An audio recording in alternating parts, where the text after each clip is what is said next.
The family meeting was held in Uncle Richard's oak-paneled study, the same room where he had announced every major family decision for the past 20 years. 15 adults sat in leather chairs arranged in a semicircle, all gathered to talk about Grandpa William's estate planning.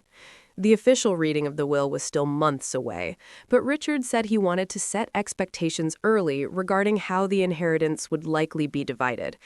I sat quietly in the back row with a notepad resting on my lap, listening as my adoptive relatives calmly discussed my financial future as though my opinion wasn't particularly important. That wasn't anything new. In the 12 years since Mom and Dad had adopted me when I was 16, conversations about family money had always carried an unspoken rule that certain privileges were meant for the real family members. Grandpa William spent his entire life building wealth for his bloodline, Uncle Richard said from behind his massive mahogany desk. The wall behind him was decorated with framed photographs showing 3 generations of family enterprises: construction firms, manufacturing plants, warehouses, and real estate developments that had made the Williams name well known throughout our Ohio industrial town. The inheritance should reflect biological relationships, he continued. Blood relatives who carry the family name and share the family genetics. That's what Grandpa would have wanted. Soft murmurs of agreement moved through the room like a quiet wave. Aunt Patricia nodded firmly. Cousin Michael leaned forward with clear approval. Even my adoptive parents, Mom and Dad, stayed silent rather than openly challenge the family's unofficial leader.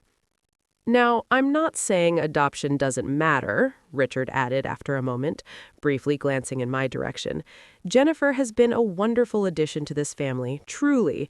But financial inheritance is a different matter. It's about passing wealth to the next generation of biological descendants. More heads nodded. I wrote the words biological descendants only across my notepad and underlined the phrase twice. The estate is currently valued at approximately $47 million, Richard announced confidently. My suggestion is that it be divided evenly among Grandpa's 6 biological grandchildren, Michael, David, Sarah, Rebecca, Thomas, and Catherine. That would be roughly $7.8 million for each of them. My brain automatically calculated the numbers as he spoke. 6 biological grandchildren, $47 million. No allocation whatsoever for the one adoptive grandchild who had been calling William Grandpa for more than 10 years. What about Jennifer? Dad asked quietly. His voice carried the careful balance of someone trying to defend their child while also avoiding open confrontation with the rest of the family. Richard's expression softened into something that looked almost sympathetic. Jennifer will always be family in the ways that matter emotionally, he said gently. But adopted kids don't receive family inheritance money. That's simply how these things work. Blood relatives only. For a moment, the room fell completely silent. I could feel everyone's attention shift towards me, waiting to see how I would react to being formally excluded from the fortune of the family that had taken me in during high school. I completely understand, I said calmly, closing my notepad. That makes perfect sense. The visible relief on several faces was immediate. Richard smiled with approval. I'm glad you're handling this so maturely, Jennifer, he said. It shows real character. Thank you, I replied politely. I appreciate you being straightforward about the family's financial priorities. The meeting continued for another hour after that. They discussed the structure of the trusts, possible tax strategies, timelines for transferring assets, and various legal considerations. I listened carefully and occasionally asked technical questions about the procedures being proposed. My background in finance made me helpful when the conversation turned toward complicated details, even if I personally wasn't included in the inheritance being planned. Once the meeting ended, several relatives approached me individually, offering sympathetic looks that were mixed with an unmistakable sense of relief. You're really handling this well, Cousin Sarah said as she gently squeezed my shoulder. I know it must feel disappointing, but you understand why bloodlines are important when it comes to inheritance. Of course, I replied with a small nod. Family money should stay with family genes. Michael stepped into the conversation beside her. Exactly, he said. And honestly, you've got your accounting career anyway. You're not depending on family wealth like some of us who built our careers inside the family businesses. I nodded thoughtfully. Michael managed one of the family's construction companies, while his brother David oversaw the real estate division. Most of my biological cousins had built comfortable careers inside the family's corporate network, supported by the capital and connections created by previous generations. It's different when you're self-made, I said. That's what makes you strong, Aunt Patricia added with a warm smile. You've built an independent life for yourself. Independent, self-made, strong. Those were the words my family had always used when describing my so-called independent life actually looked like. On Tuesday morning, I sat alone in my downtown office, reviewing the financial documents I had taken home from Richard's meeting. Midwest Manufacturing Corporation appeared repeatedly throughout the estate planning paperwork. It was the crown jewel of Grandpa William's entire business empire, the company responsible for generating most of the family's fortune over the last 30 decades. I turned toward my computer, opened my secure investment management platform, and navigated to the overview page of my personal portfolio. Total assets under management, $1.2 billion. Personal net worth, $580 million. The numbers represented 15 years of strategic investing, beginning with a modest inheritance from my biological grandmother and growing through carefully calculated risks in emerging markets. I located the Midwest manufacturing holdings within my portfolio. The investment was structured through 4 different shell companies to maintain anonymity. Pinnacle Capital Holdings, 22%. Strategic Growth Partners, 18%, Industrial Innovation Fund, 15%, and Legacy Investment Group, 12%. Combined, these entities controlled 67% of Midwest Manufacturing Corporation. Uncle Richard had no idea that his company's largest shareholder was the adopted niece he'd just excluded from family financial benefits. I picked up my secure phone and called Harrison Wells, my investment manager at Blackstone Capital. Harrison, I need to liquidate the Midwest manufacturing positions, all 4 shell companies, complete withdrawal. Jennifer, that's a substantial position. $180 million in invested capital, plus you're the controlling shareholder. Complete withdrawal will destabilize the company significantly.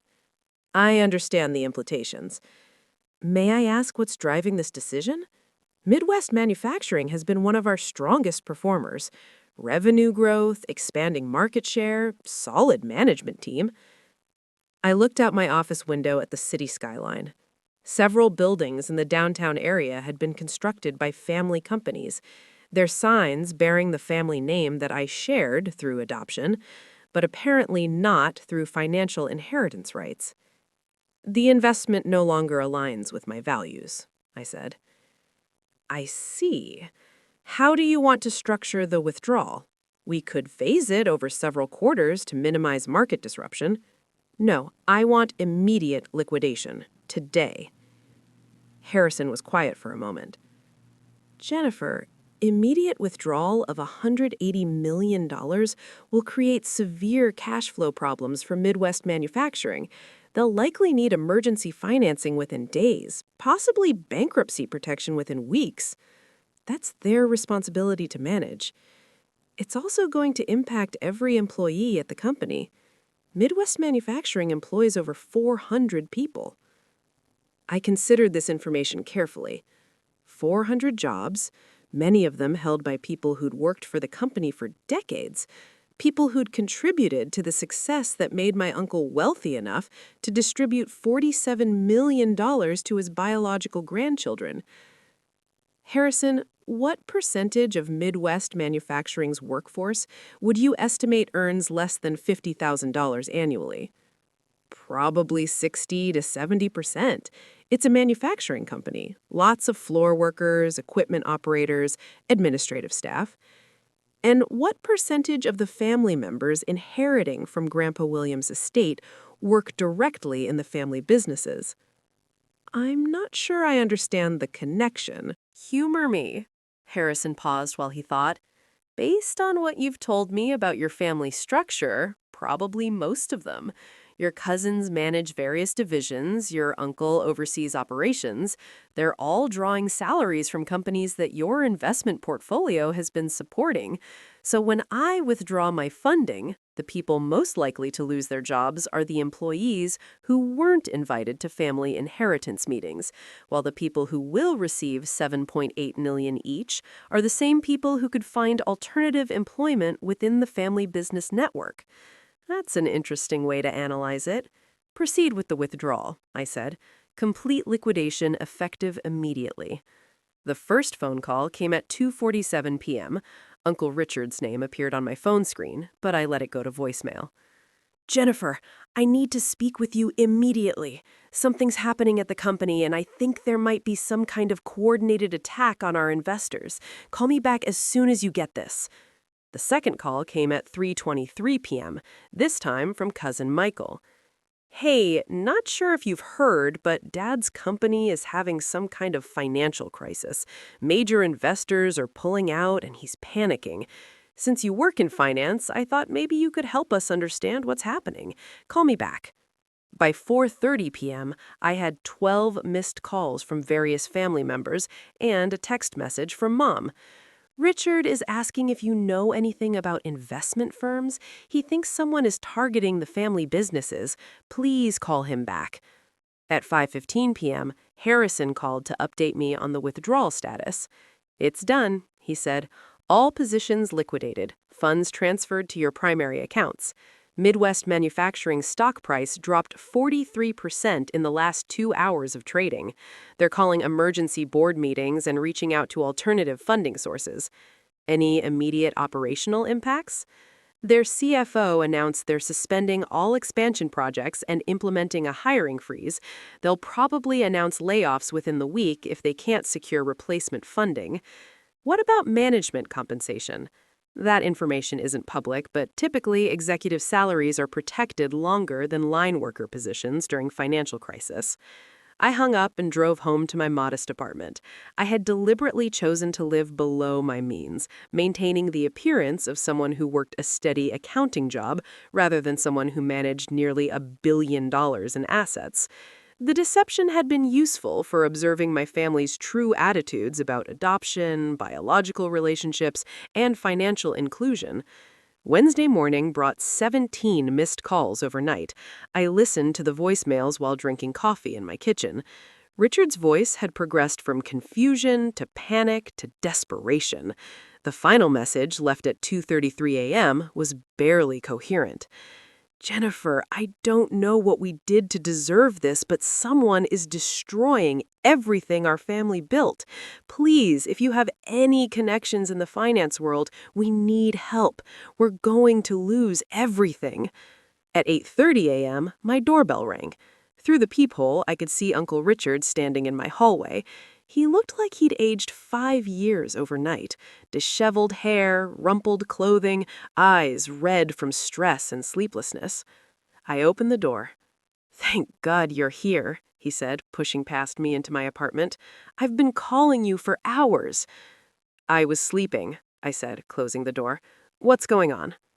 Richard collapsed on my couch, holding his head in his hands. "Someone is destroying our company. Our major investors, all of them, pulled out yesterday.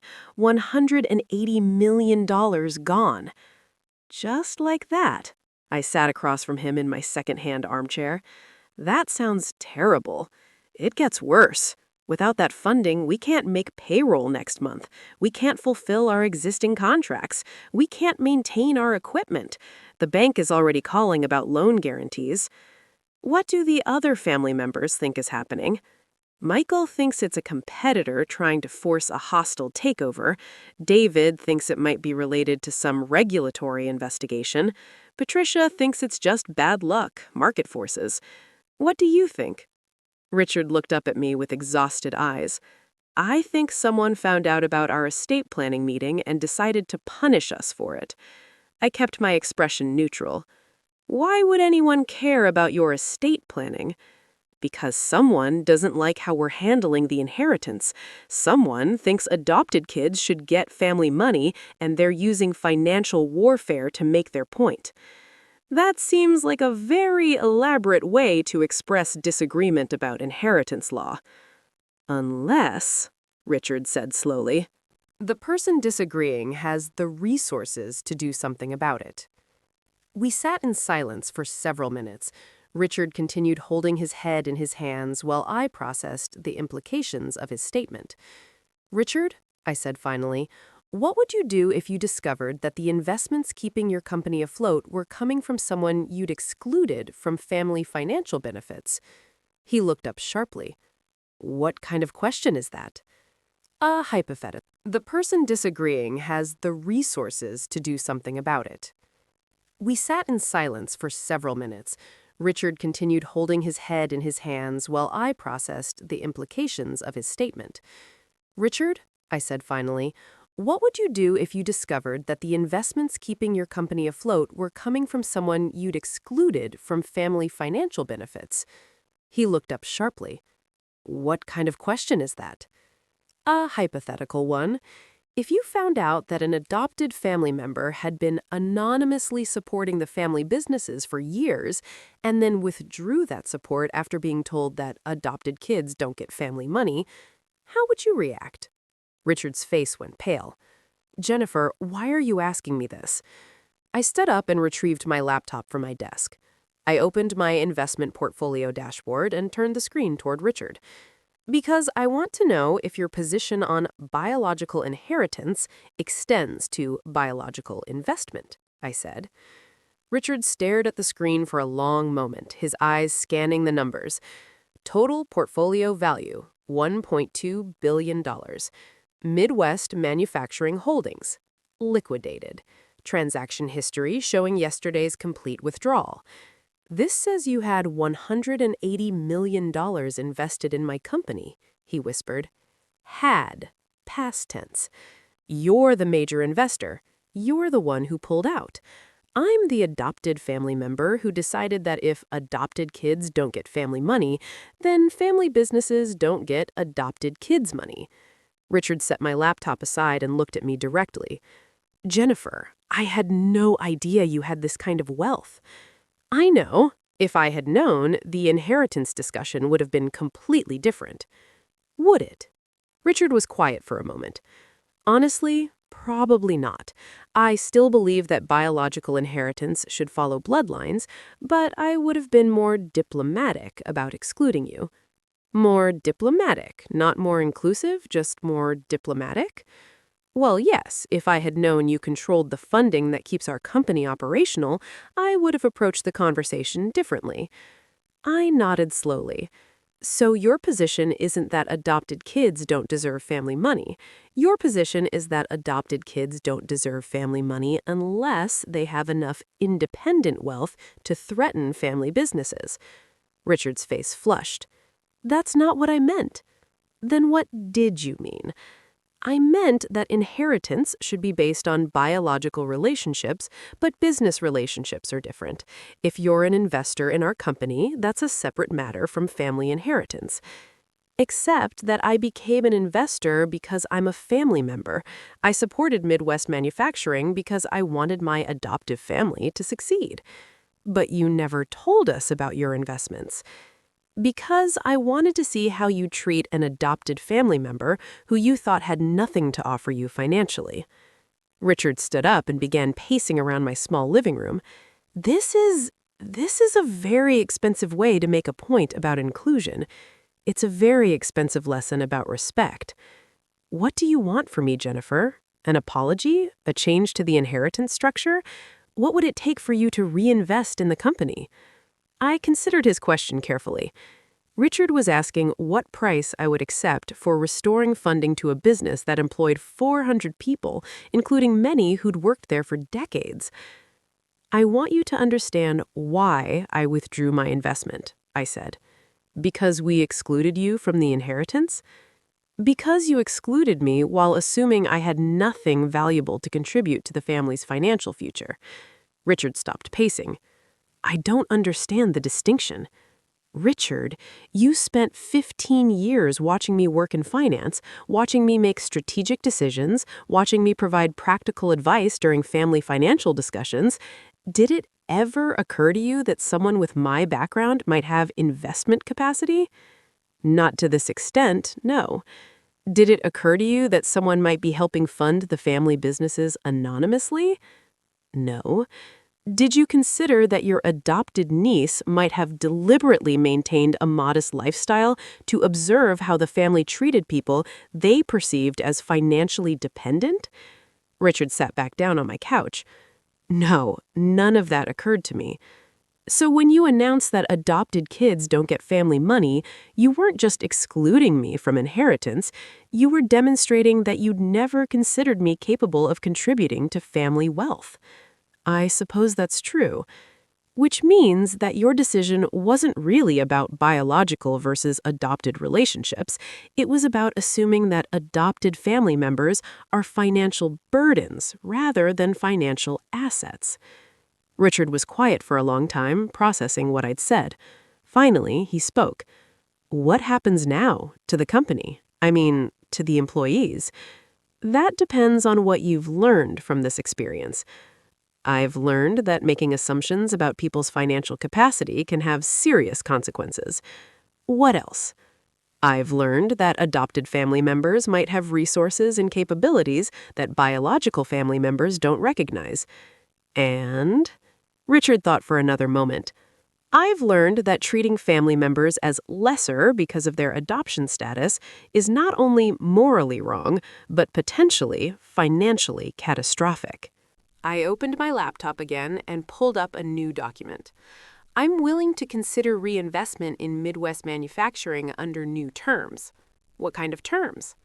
First, I want equal representation in family financial discussions.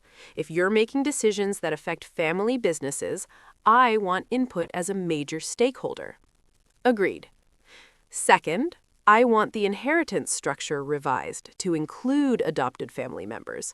Not necessarily equal distribution, but meaningful inclusion. Richard hesitated. The other family members might object to changing Grandpa William's intended inheritance plan. Then you can explain to them that Grandpa William's intended inheritance plan was built on wealth generated by companies that I've been funding for years. Point taken. What else? Third, I want transparency. No more assumptions about who has money and who doesn't. No more exclusions based on perceived financial status. Understood? I typed up a preliminary agreement and showed it to Richard. $150 million in reinvestment structured as a formal partnership rather than anonymous funding. You keep operational control. I get board representation and quarterly financial reviews. Richard read through the terms carefully. This is actually better than our previous funding structure. More capital, clearer governance, better oversight. It's what happens when you treat family members as partners rather than burdens. Richard signed the agreement, then looked up at me. Jennifer, I owe you an apology, not just for yesterday's meeting, but for 15 years of treating you like someone who needed family support rather than someone who was providing it. Apology accepted. And I need to call an emergency family meeting to discuss revising the inheritance structure. That would be appropriate. Richard gathered his papers and headed toward my door. At the threshold, he turned back. One more question. When you said you completely understand our position on biological inheritance, did you mean that? Or were you already planning this withdrawal? I smiled. I meant that I completely understood your position. I just didn't agree with it. Over the next month, I watched the family dynamics shift as everyone processed the new reality. The inheritance structure was revised to include a substantial provision for adopted family members. Family business discussions began including input from previously overlooked relatives. Most importantly, the assumption that adoption status correlated with financial dependence was permanently corrected. Midwest manufacturing recovered stronger than before, with better capitalization and more diverse leadership.